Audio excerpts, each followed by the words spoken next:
Hello everyone, welcome to today's episode of Legal Scrubs. I'm your host, lawyer Dan Smith of DPS Legal Counsel.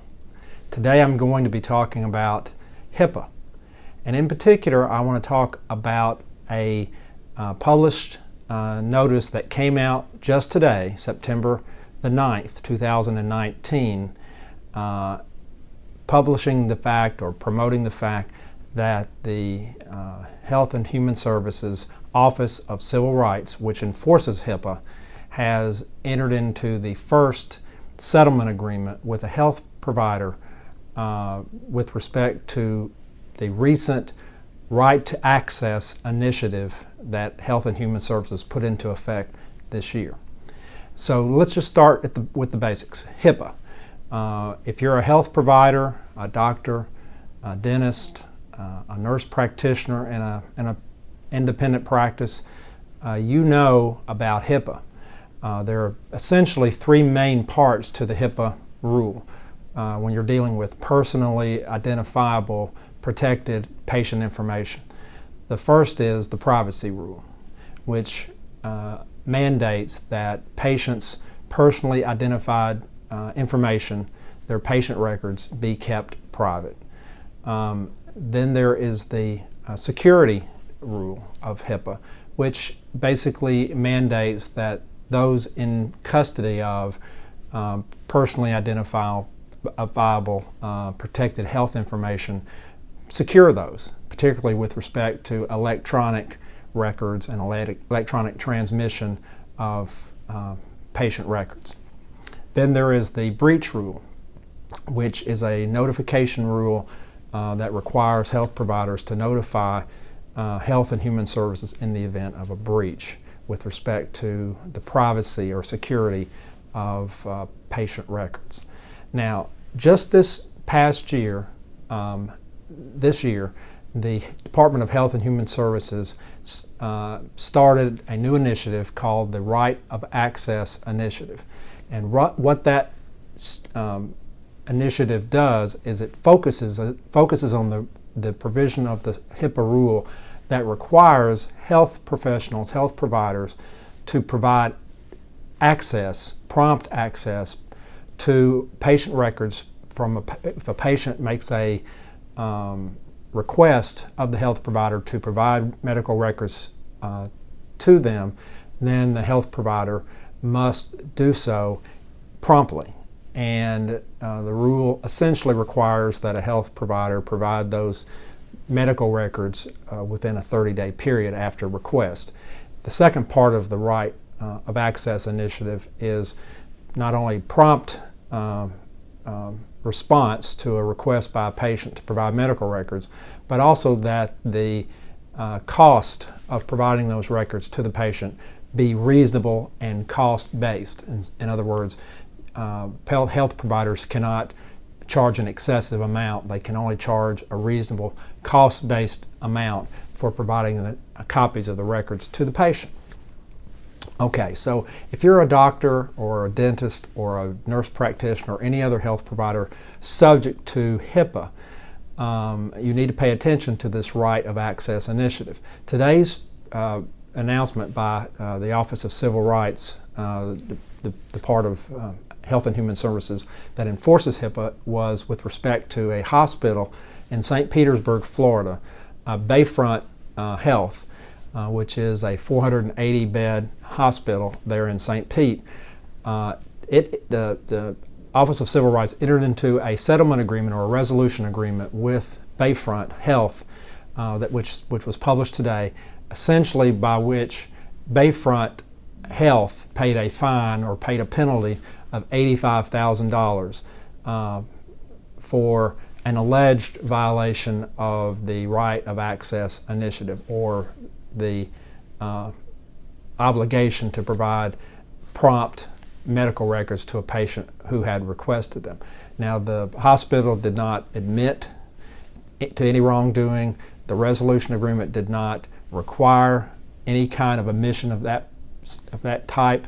It's strictly a settlement agreement, a resolution agreement that settles the issue without any finding of wrongdoing or any admission of wrongdoing.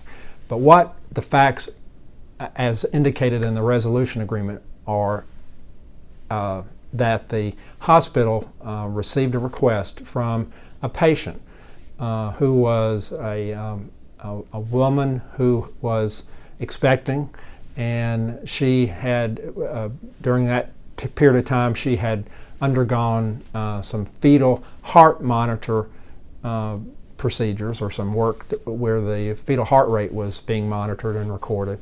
And she, in October of 2017, she requested that Bayfront Health provide her with copies of those fetal heart monitor readings or records. At first, the hospital, according to the settlement agreement, or the resolution agreement between the parties, at first the hospital said they didn't have the records. Later, after requests being made by the patient or the woman's lawyer, there were records provided, and then ultimately complete records were provided to her in August of 2018, so approximately 9 to 10 months after her first initial request in October of the previous year.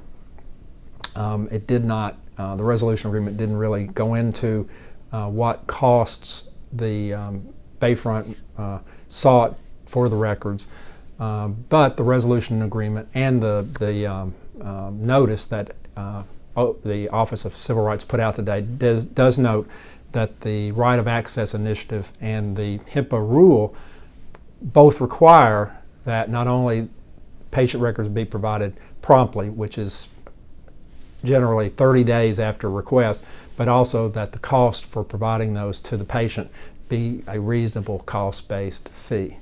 So what are the takeaways for you if you are a healthcare provider, a doctor, a dentist, a nurse practitioner, or any other provider subject to HIPAA?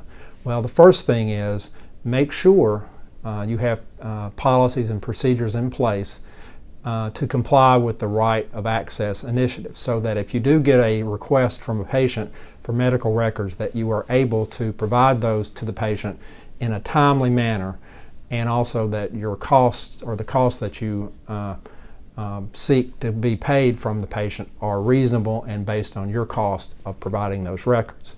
The second big takeaway is that HIPAA is a big deal for health providers, and all health providers should make sure that they institute a culture in their practices of compliance with HIPAA, both in their waiting room and their back office, everywhere where patient records are kept, used, or there's any interaction with patients. There should be a culture of compliance with HIPAA, so that and all employees, all workers in the practice understand the importance of maintaining patient privacy. In particular, it's important to make sure that if you don't have written policies and procedures to comply with HIPAA, including the Right of Access Initiative, that you immediately take steps to put those written procedures, policies and procedures in place, because the HIPAA rule requires that you have written policies and procedures. If you do find yourself the subject of a OCR, or Office of Civil Rights audit with respect to HIPAA, you need to make sure that you, before that happens, that you have your written policies and procedures in place. The second thing I would say, maybe this is the third thing, in addition to having a culture of compliance and having written policies and procedures, you need to make sure that your staff, all of your office workers, including yourself, are trained periodically, at least annually, in compliance procedures for HIPAA. And then lastly, I would say that you need to also do a periodic risk analysis of your office and your policies and procedures to make sure if you find any flaws or any weaknesses in how you keep patient records private, secure those records, and take action in the event of a breach.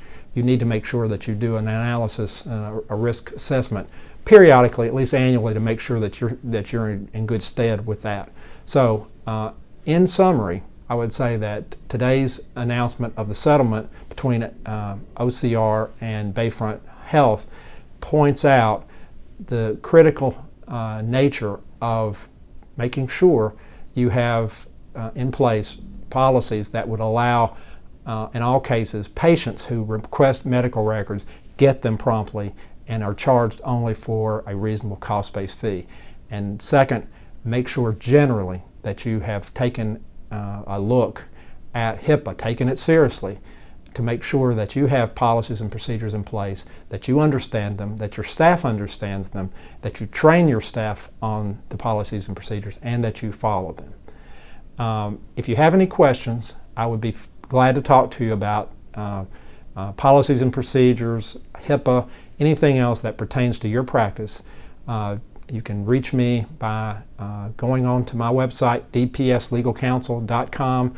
All my contact information is there, and I would be glad to talk to you about your particular matter. That's it for today on this episode of Legal Scrubs. We'll see you next time. Thanks.